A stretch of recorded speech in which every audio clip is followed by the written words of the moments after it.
सर्वप्रथम सर्वांना श्री स्वामी समर्थ. स्वामी महाराजांच्या कृपेने तुमच्या सर्व चांगल्या इच्छा पूर्ण होत ही स्वामींचरणी प्रार्थना करते आणि आजच्या व्हिडिओला सुरुवात करते. तुमची समस्या तुम्हाला कुणालाच सांगता येत नाही, कुठूनच मार्ग मिळत नाही, तर फक्त 5 सोमवार एक व्रत करायचं आहे. या व्रताचं नाव आहे पशुपती व्रत. कितीही कष्टात असाल, त्रासात असाल, तुम्हाला मार्ग, समस्यांवर निवारण नक्कीच मिळेल. एका सोमवारमध्येच तुम्हाला अनुभव यायला लागतील, अशी या व्रताची महिमा आहे. हे व्रत तुम्ही कुठल्याही महिन्यात कुठल्याही सोमवारी करू शकतात. श्रावणात केलेले पशुपती व्रत सर्वाधिक फळ देऊन जात असतं. पशुपती व्रत करताना काही नियमांचं पालन आपण सर्वांनी जरूर करावे. 1.25 महिन्यात हे व्रत पूर्ण होत असते, फळ देऊनच जाते. फलदायी व्रत आहे ते म्हणजे पशुपती व्रत. सर्व मनातील इच्छा पूर्ण होते. हे व्रत स्त्री, पुरुष, विद्यार्थी, वयस्कर कुणीही हे व्रत करू शकते. फक्त व्रत करणाऱ्या व्यक्तीने 5 सोमवार पूर्ण होईपर्यंत मांसाहार टाळायचा आहे. म्हणजे मांसाहार करू नये, घरात करू नये, बाहेर करू नये, हा एक मोठा नियम आहे. आणि दुसरा नियम, सर्वात महत्त्वाचा नियम म्हणजे पहिल्या सोमवारी ज्या शंकरांच्या मंदिरात आपण व्रताला सुरुवात कराल, 5ही सोमवार त्याच मंदिरात तुम्हाला व्रत पूजा करायची आहे. हा सर्वात महत्त्वाचा नियम पशुपती व्रत करणाऱ्या व्यक्तीने पाळायचा आहे. ज्या मंदिरात तुम्ही संकल्पयुक्त पशुपती व्रताला सुरुवात केलेली आहे, तर व्रताचं उद्यापन करतो आपण, त्या दिवसापर्यंत तुम्हाला एकच मंदिरात तुम्हाला सेवा करायची आहे, पूजा करायची आहे. 5ही सोमवार एकाच मंदिरात तुम्हाला दर्शनाला, पूजेला जायचं आहे.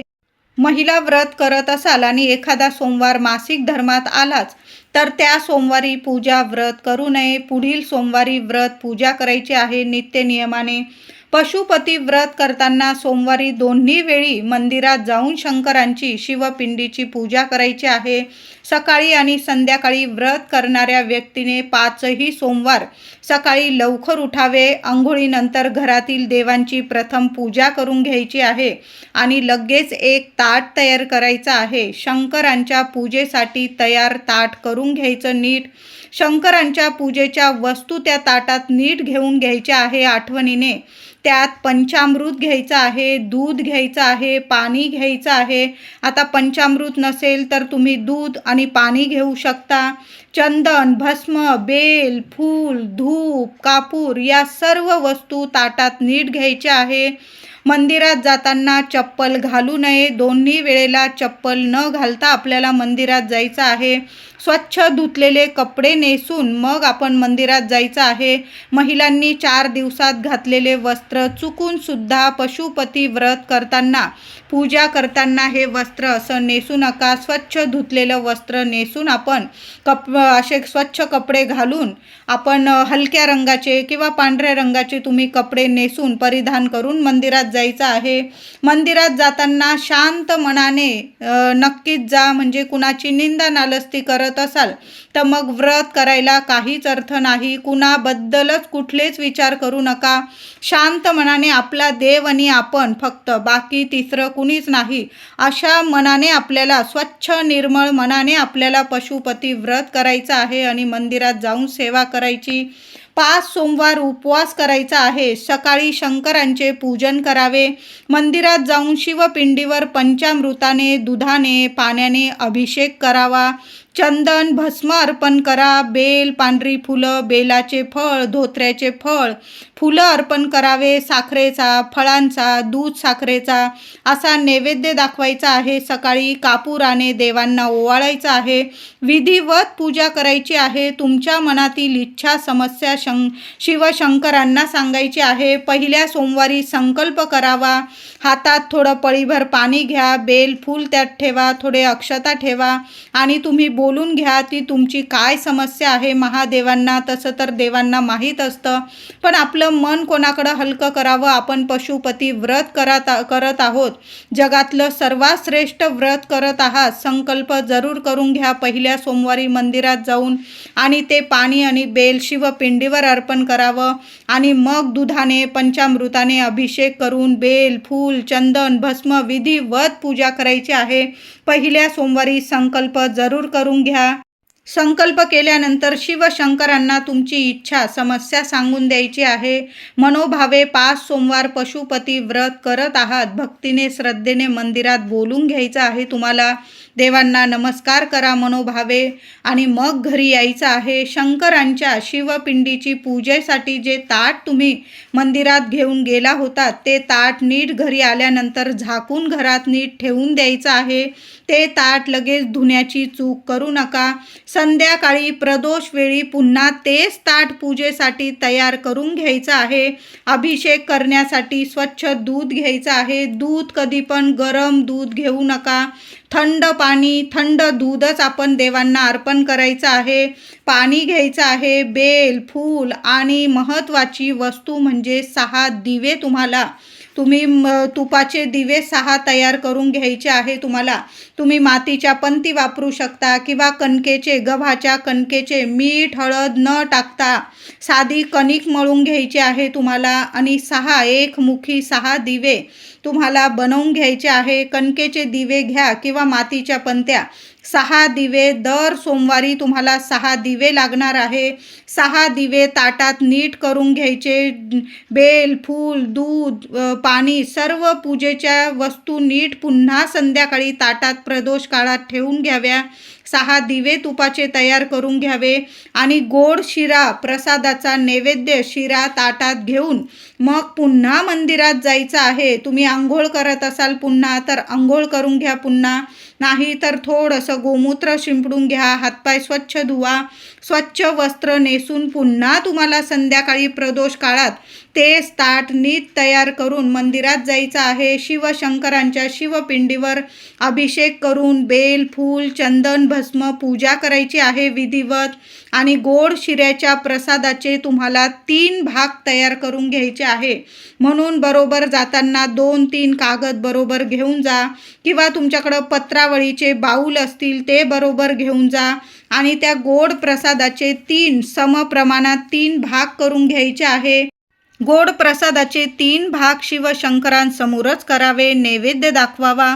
आणि त्यातील एक गोड प्रसादाचा भाग तुम्हाला जो हातात येईल तो घरी घेऊन यायचा आहे. आणि 2 प्रसादाचे भाग तुम्हाला तिथं शिवशंकरांजवळच ठेवायचे आहे. आपण जे 6 दिवे बरोबर नेलेले आहे ते शिवपिंडी समोर ठेवायचे आहे.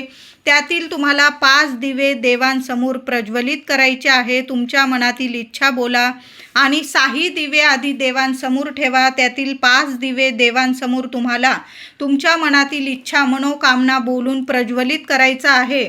नमस्कार करा, मनातली इच्छा बोला. आणि तो 6वा दिवा जो आपण न लावलेला आहे तो तुम्हाला तिथून उचलून घ्यायचा आहे आणि तो घरी घेऊन यायचा आहे. आणि तो घरी आणलेला दिवा तुम्हाला घरात प्रवेश करण्याआधी घराच्या बाहेर आपल्या उजव्या हाताला, कळालं असेल माझ्या महिलांना, दादांना, 5ही दिवे तिथे देवांसमोर लावून यायचे आहे. आणि जो 6वा दिवा उरलेला आहे तो आपण घरी शिवपिंडी जवळून उचलून घ्यायचा. मंदिरात गेल्यानंतर 6 दिवे लाईनीत ठेवून घ्यायचे आहे तुम्हाला. 5 दिवे तुमचे मनातली इच्छा बोलून देवांसमोर प्रज्वलित करा. आणि नमस्कार करून घरी येताना जो गोड प्रसादाचा शिरा तो ताटात घेऊन घ्यायचा. आणि 1 दिवा बरोबर घेऊन घ्यायचा आहे जो आपण प्रज्वलित केलेला नाही आहे. आणि घरी आल्यानंतर तो दिवा घरात प्रवेश करण्याच्या आधी आपल्या घराच्या बाहेर आपल्या उजव्या हाताला, तुमचा उजवा हात येतो त्या बाजूला घराच्या दाराशी तो दिवा तुम्हाला राईट बाजूला लावून मगच घरात प्रवेश करायचा आहे. माचीस वगैरे सर्व बरोबर जाताना ताटात सर्व वस्तू नीट घेऊन जायच्या आहे, म्हणजे तुम्हाला धावपळ, घाई, गर्दी होणार नाही. घरात जर तुमचं कुणी असेल तर तुम्ही घरात प्रवेश करण्याआधी वगैरे माचीस वगैरे देतील, पण आता नसेल कुणी घरात तुमच्या आणि तुम्ही व्रत करत आहात, मग कुठं चूक व्हायला नको म्हणून माचीस वगैरे या सर्व गोष्टींची काळजी करून या सर्व वस्तू नीट काळजीपूर्वक ताटात तुम्ही घेऊन मग आपण मंदिरात जायचं आहे. म्हणजे घरी आल्यानंतर घरात प्रवेश करण्याआधी तो मंदिरातला एक दिवा जो आपण आणलेला आहे तो आपल्या घराच्या उजव्या बाजूला तुम्हाला घरात प्रवेश करण्याच्या आधी लावायचा आहे. मनातली इच्छा बोला आणि मग तुम्हाला घरात प्रवेश करायचा आहे. देवांजवळून जो एक प्रसादाचा भाग घरी आणला आहे तो प्रसाद खाऊनच उपवास सोडावा. तो प्रसाद कुणालाही देऊ नका. तुम्ही जी व्यक्ती व्रत उपवास करते तीच व्यक्ती प्रसादाचा शिरा खाणार. अशा साध्या सोप्या पद्धतीने आपल्याला 5 सोमवार हे व्रत पशुपती व्रत करायचं आहे. आता समजा लहान लेकरं आहे, नाही ऐकत, थोडासा प्रसाद तुम्ही शिऱ्यामधला थोडासा प्रसाद तुम्ही लेकरांना दिला, तुमच्या लेकरांना, तर मग चालेल. पण बाहेरच्या व्यक्तीला तो प्रसाद मंदिरातला प्रसाद देऊ नका. अशा साध्या सोप्या पद्धतीने 5 सोमवार व्रत पूजा उपवास करायचा आहे. 5व्या सोमवारी दर सोमवारी पूजा व्रत उपवास करतात तशाच पद्धतीने उपवास आणि व्रत पूजा करायची आहे. फक्त शेवटच्या सोमवारी संध्याकाळी, सकाळी तशाच नित्य नियमाने दर सोमवारी करतो तशाच पद्धतीने पूजा करावी. फक्त 5व्या सोमवारी संध्याकाळी एक नारळाला एक लाल पिवळा करदोडा धागा, कलावा म्हणतात त्याला, बाजारात मिळून जाईल तुम्हाला. पूजेच्या दुकानात एक नारळ घ्यायचा आहे, त्याला करदोडा लाल पिवळा धागा 5 वेळा गुंडाळून घ्यायचा आहे आणि त्यावर 11 रुपये, 21 रुपये, 101 रुपये तुम्हाला जेवढी दक्षिणा परवडत असेल मनापासून ती दक्षिणा त्या नारळावर ठेवायची आहे. आणि ह्या वस्तू सर्व आपण ज्या देवांना अर्पण करणाऱ्या वस्तू ताटात घेऊन घ्यायच्या आणि कलावा गुंडाळलेला आणि दक्षिणा ठेवलेला नारळसुद्धा बरोबर घ्यायचा आणि तो नारळ आणि सर्व वस्तू घेऊन आपल्याला दर सोमवारप्रमाणेच आपल्याला मंदिरात जाऊन पूजा वगैरे करायची आहे.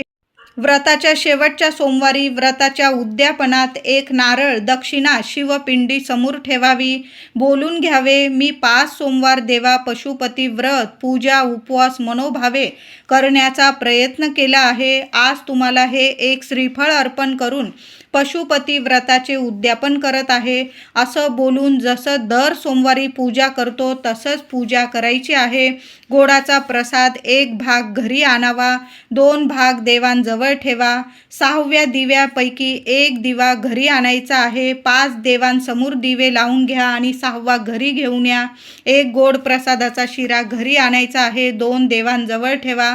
घरात प्रवेश करण्याआधी घराच्या चौकटी बाहेर उजव्या बाजूला राईट हँडला दिवा लावून घरात प्रवेश करा आणि गोडाचा प्रसाद घरी आणलेला खाऊन उपवास सोडायचा आहे. अशा पद्धतीने 5 सोमवार पशुपती व्रत करायचे आहे. बघा, कितीही संकटात त्रासात असाल, 5 सोमवार पूर्ण होण्याच्या आत तुम्हाला मार्ग जरूर मिळेल. साक्षात भगवान शंकरजी मदतीला धावून येतात, सर्व समस्या दूर करतात. 5 सोमवार पशुपती व्रत करताना ब्रह्मचर्याचे पालन अवश्य करावे. पहिल्या सोमवारी ज्या मंदिरात जाऊन तुम्ही पूजा सेवा करता, शेवटच्या सोमवारपर्यंत त्याच मंदिरात जाऊन आपल्याला पूजा करायची आहे. श्रावण महिन्यात केलेले पशुपती व्रत हजारो पटीने फळ प्राप्त करून देत असते. सर्व मनातील इच्छा पूर्ण होतात. हे व्रत भगवान शिवशंकरांना समर्पित आहे आणि श्रावण महिनासुद्धा शिवशंकरांना समर्पित आहे. पशुपती व्रत कोणत्याही सोमवारपासून तुम्ही सुरू करू शकता. श्रावणात पहिल्या सोमवारपासून तुम्ही व्रत सुरू करू शकता, पण तुमचे जर श्रावणी सोमवार असतील तर तुम्हाला पशुपती व्रत श्रावणात करता येणार नाही. कारण शास्त्रानुसार 2 व्रत एकत्र करू नये. एकतर तुम्ही श्रावणी सोमवार करू शकता किंवा तुम्ही पशुपती व्रत करू शकता. दोन्हीपैकी एक व्रत तुम्हाला श्रावणात करता येईल. लग्न, संतान, घर, कर्ज, सर्व मनातील इच्छा पूर्ण करणारं व्रत म्हणजे पशुपती व्रत आहे. बघा, सुंदर सोन्यासारखं व्रत म्हणजे पशुपती व्रत आहे. पहिल्या सोमवारी 6 मातीचे दिवे नेले तर 5ही सोमवारी तुम्हाला मातीचेच दिवे घेऊन जावे लागणार आहे. हा सुद्धा एक नियम जरूर पाळा महिलांनो, दादांनो. आणि तुम्ही जर पहिल्या सोमवारी कणकेचे दिवे तयार करून घेऊन गेला मंदिरात, तर 5ही सोमवार तुम्ही कणकेचेच दिवे घेऊन जावे. पहिल्या सोमवारी ज्या घरातून व्रत करत आहात त्याच घरात व्रत करायचे आहे. तुम्ही जर भाड्याच्या घरात व्रत करत आहात आणि शेवटच्या सोमवारी तुम्ही दुसऱ्या घरात व्रत केले तर चालणार नाही. पहिल्या सोमवारी मंदिरातून आणलेला दिवा ज्या घराच्या दाराशी लावणार, 5ही सोमवार त्याच दाराशी तुम्हाला, शेवटच्या 5व्या सोमवारी सुद्धा त्याच दाराशी तुम्हाला दिवा लावायचा आहे. हे नियम पशुपती व्रत करणाऱ्यांनी जरूर पाळावे. मग बघा, 6 महिन्याच्या आत तुमच्या सर्व इच्छा मनोकामना साक्षात शिवकुटुंब पूर्ण करेल असं हे पशुपती व्रत आहे. सुंदर श्रावणाचा महिना सुरू होत आहे. तुमचे जर श्रावणी सोमवार नसतील तर तुम्ही पशुपती व्रत करू शकता. आणि जर तुमचे श्रावणी सोमवार असेल तर मग तुम्ही कुठल्याही सोमवारी श्रावण संपल्यानंतर सुद्धा तुम्ही पशुपती व्रत सुरू करू शकता. असं नियम नाही की पशुपती व्रत कधी सुरू करावं. कुठल्याही सोमवारपासून तुम्ही पशुपती व्रत अगदी आनंदाने श्रद्धेने सुरू करा. बघा, 5 सोमवार पूर्ण होण्याच्या आत साक्षात शिवशंकरजी येतात, दर्शन देतात आणि आपल्या सर्व इच्छा मनोकामना पूर्ण करतात. सर्व जगातलं दुनियेतलं कितीही मोठं संकट असू द्या, नक्कीच मार्ग निघेल. एका सोमवारमध्ये तुम्हाला अनुभव नक्की येईल. व्हिडिओ आवडला असेल तर लाईक करा, शेअर करा, चॅनलला नक्की सबस्क्राईब करा.